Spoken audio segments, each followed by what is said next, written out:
semuanya masih semangat kan ya? Ya. Oke. Nah, sebelumnya tadi setelah kita buka bersama-sama, kita sekarang akan belajar mengenai pengertian penelantaran. Bapak Ibu di sini ada yang sudah paham mengenai penelantaran, Bapak Ibu? Ya. Coba apa? Orang yang disia-siakan dan ditelantarkan. Ya, Bapak Ibu. Ya, penelantaran itu sesuatu yang tidak diurusi atau dari keluarga tidak diurusi, dibiarkan saja, tidak diurusi. Iya, tepat sekali. Terima kasih Ibu-ibu ya atas jawabannya ya. Kemudian saya akan meminta tolong kepada Bapak Ibu ya untuk lebih memahami mengenai penelantaran untuk membacakan kasus Tasripin. Silakan.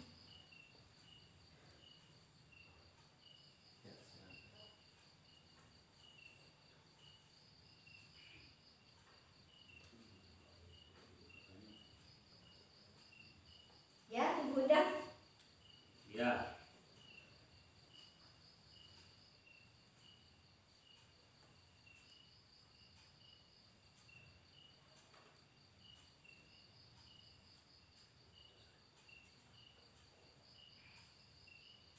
Jauh di sebuah dusun di desa Gunung Murah, Kecamatan Pulau Banyumas, Jawa Tengah, Tasripin 12 tahun, bocah anggung dari dusun pesawahan, harus hidup sendiri dan mencari nafkah untuk menghidupi ketiga adiknya. Dandi 9 tahun, Rianti 7 tahun, dan Dario 5 tahun. Tasripin harus bekerja di sawah agar adik-adiknya tetap bisa makan. Di rumah bilik kayu dengan luas 5x7 meter persegi dengan satu ruangan kamar luas 3x3 meter persegi dan sebuah dapur dengan tungku kayu bakar serta isi perabotan yang sangat sederhana, dan hanya terdapat 2 buah kursi panjang dan 1 meja beralaskan lantai semen yang sudah pecah. Hidup 4 bocah sebatang kara. Ayah mereka pergi bekerja di Kalimantan karena kakak tertuanya, sementara ibunya meninggal akibat tertimpa longsor saat sedang mencari pasir 1 tahun lalu. Kini bocah-bocah tersebut harus hidup sebatang kara dan tidur dalam 1 kamar dengan kasur dan bantal yang sudah tampak lusuh dengan ditutupi matras. Ketiga adiknya sangat mengandalkan kakak kedua mereka, Tasripin, yang setiap hari harus bekerja di sawah dengan mencangkul, membersihkan sisa-sisa padi serta menanam padi bersama warga desa pada saat masa tanam. Ibu sudah meninggal dan bapak bekerja di Kalimantan bersama kakak, kata Tasripin. Oke, terima kasih ya Bu ya. Saya lanjutkan kembali isi ceritanya. Hampir setiap hari Tasripin mesti pergi ke sawah untuk mencari uang demi menghidupi ketiga adiknya. Para tetangga sekitar yang simpati dengan keadaan Tasripin pun kadang sering membantu memberikan nasi maupun lauk pauk bagi bocah-bocah tersebut. Tak jarang mereka hanya makan dengan nasi seadanya, namun tampak nikmat. Kalau berangkat ke sawah jam 7 pagi dan pulang jam 12 siang, kadang sehari dapat 30 sampai 40 ribu sehari. Itu beli beras dan sayur, sisanya untuk jajan adik, jelas bocah yang telah putus sekolah itu. Pagi sebelum dia berangkat ke sawah, Tasripin harus memasak nasi dan sayur untuk adik-adiknya. Selain memasak, dia juga harus mencuci pakaian, menyapu, serta memandikan adik-adiknya. Tapi bukan hanya sekedar memandikan dan memberikan makan untuk adik-adiknya, dia pun bertanggung jawab terhadap akhlak adik-adiknya dengan mengajak adik-adiknya sholat dan mengaji di musola depan rumahnya. Oke, tadi itu adalah kisah mengenai Tasripin ya Bapak Ibu ya, bocah berusia 12 tahun yang harus menghidupi ketiga adiknya. Bisa dipahami Bapak Ibu dari cerita tersebut tadi? Ya. Baik, kemudian saya ingin bertanya kepada Bapak Ibu, coba apa saja pekerjaan dan tanggung jawab yang dilakukan oleh Tasripin dalam menghidupi adik-adiknya, Ibu? Setiap pagi dia kerja di sawah. Oke, sebentar ya, saya tulis dulu. Setiap pagi bekerja di sawah ya.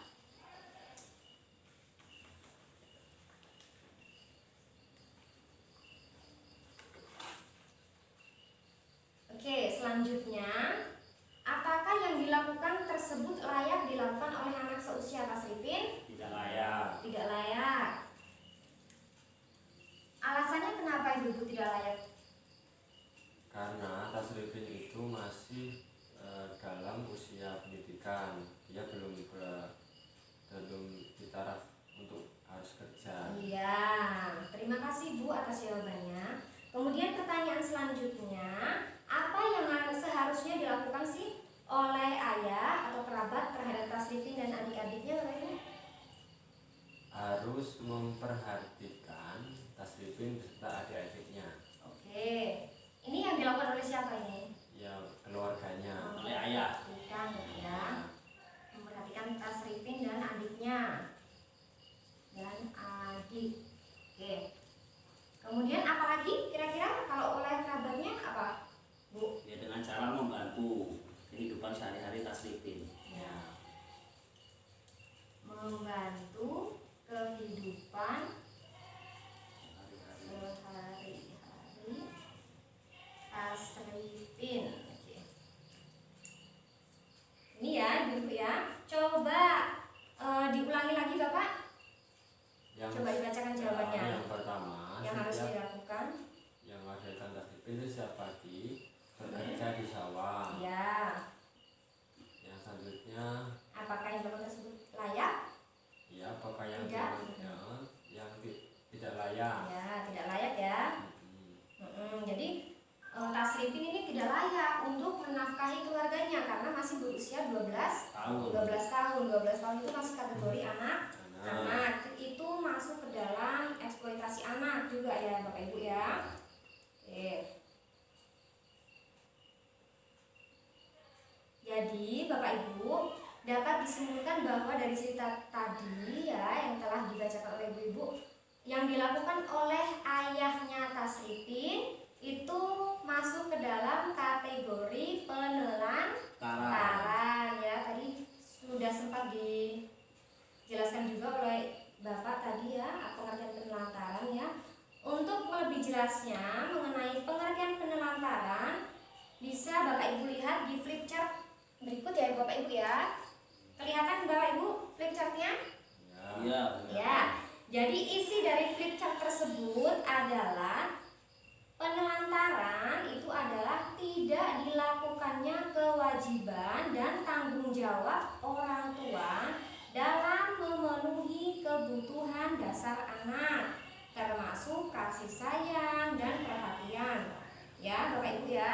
Jadi Bapak Ibu kalau di rumah tidak memberikan kasih sayang, kemudian tidak memberikan nafkah terhadap anak ya, kebutuhan dasar anak ya, apa saja kebutuhan dasar anak?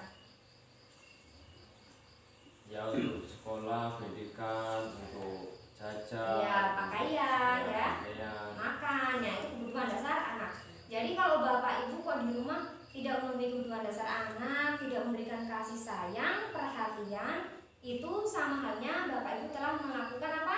Penelantaran. Ya, telah melakukan penelantaran. Bisa dipahami Bapak Ibu tentang pengertian penelantaran? Ya. Ya, terima kasih. Kalau Bapak Ibu sudah paham, kita akan lanjut ke pelajaran selanjutnya yaitu contoh-contoh penelantaran.